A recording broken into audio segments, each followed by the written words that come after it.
Hey guys, and welcome to Fantasy Football Fanatics. Today we'll be recapping week 1 and looking forward to week 2, the best options to start in week 2.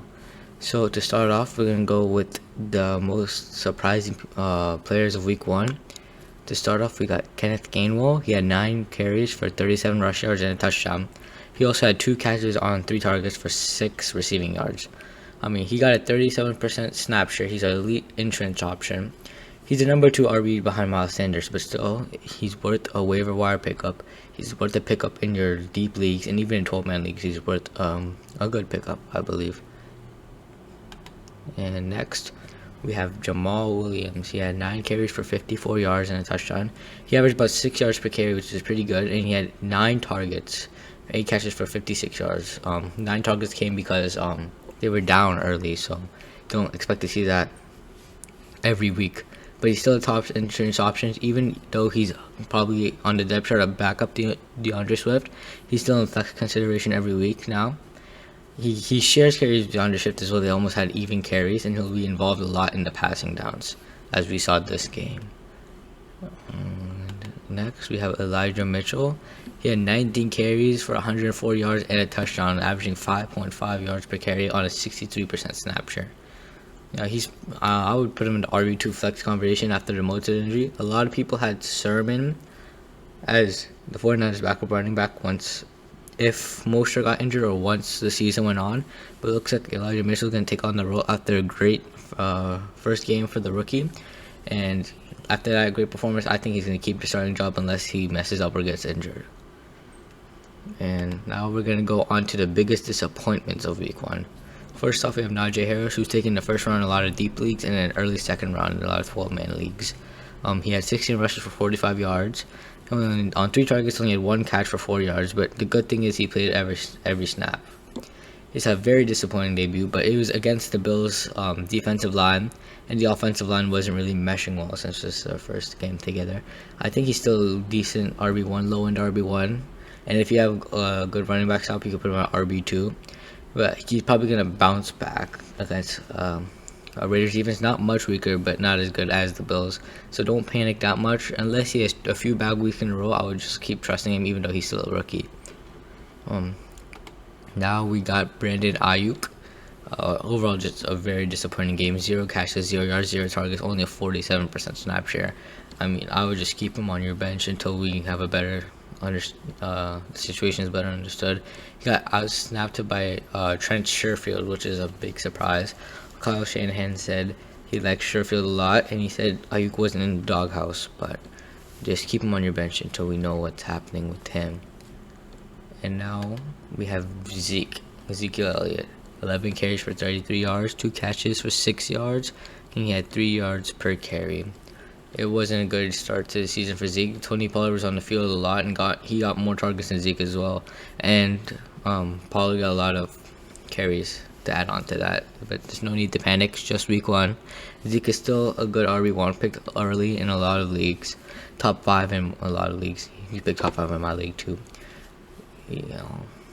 So unless Tony Pollard has a great practices and Zeke just keeps falling down and down, I think he's going to have a good bounce back week, and I don't see a problem with starting him. And now,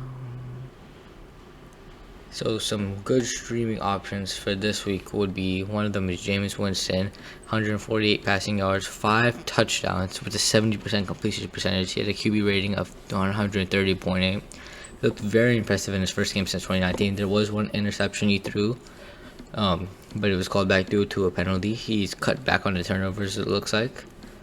He made some great throws, and he did it against a top 10 pass defense. He has a much weaker matchup with Carolina, and you could start him in QB1, even in some deeper leagues. If you got him in the late rounds, it's a good start.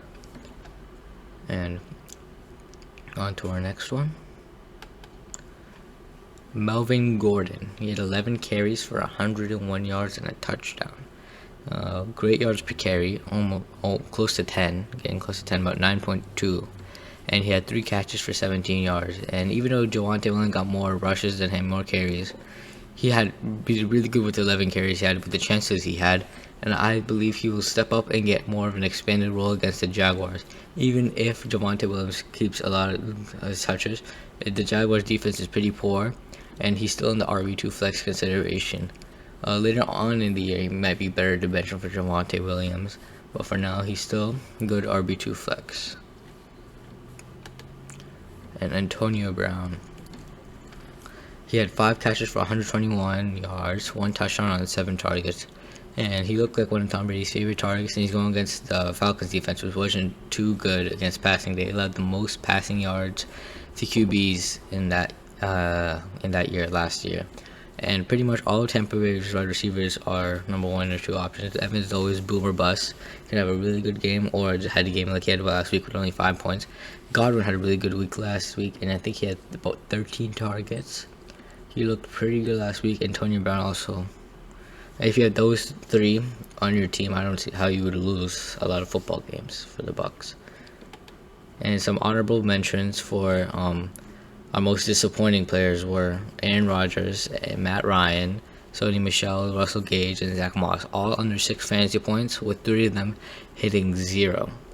And Aaron Rodgers was probably the most disappointing. You expect the former MVP to put up at least 20 to 30 a game. That's why a lot of people picked him as a top 10 QB, but didn't deliver. Matt Ryan, yeah, his offensive line wasn't very good. He just struggled against the Eagles. Sony Michel only played about 3 snaps, only got 1 carry. Russell Gage, due to Matt Ryan's struggles, he also struggled. Zach Moss, I know this might not count as much since he didn't really play at all, but he looked like he was a healthy scratch. Should have played because he was healthy, but we just have to wait and see on that. Matt Breida got a lot of the touches behind the Devin Singletary. But since the Bills lost, I might be looking for change. I wouldn't get too low in Zach Moss yet. Sony Michel, you could cut him if you need to in your fantasy leagues if you need that open spot. But for right now, I'll just keep him, see how the situation plays out. It's only week 1. And an honorable mention for the best fantasy performances. These are the people who didn't make the top 3, but they are the most surprising performances, the best fantasy performances. We have Jared Goff at 37 fantasy points. Very good. He was playing from below, so don't expect him to blow up every week, but he can get a lot of points. He's going to be playing from below a lot. He's probably going to be down a lot of the games since he's playing with the Lions. Gronk, 29 fantasy points, got a lot of touchdowns. He's really touchdown dependent because they have a deep tight end room. So if he's getting a touchdown, he's going to have a good fantasy week. Deebo Samuel, thanks to Brandon Ayuk not getting any targets, although he got a big share of the targets. Him and George Hill being the main people in targets at San Francisco, ended up with 31 fantasy points. Corey Davis also had a very good game, 26 fantasy points. Juwan Johnson, a big surprise. Tight end for the Saints, got less targets than, or around the same as Stroudman, I think less. But he got 2 touchdowns, which he made the best out of, making 17 fantasy points. In deep leagues, he's worth a bench stash. If Troutman gets hurt, he's pretty good. Yeah, tight end 2, tight end 3, yeah.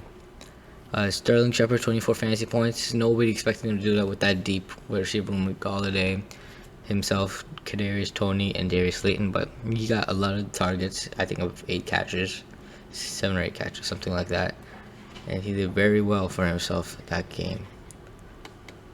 And that's gonna be it for this video. I hope you guys enjoyed. Like I said, just subscribe and hit that like button, and hope to see you guys again soon.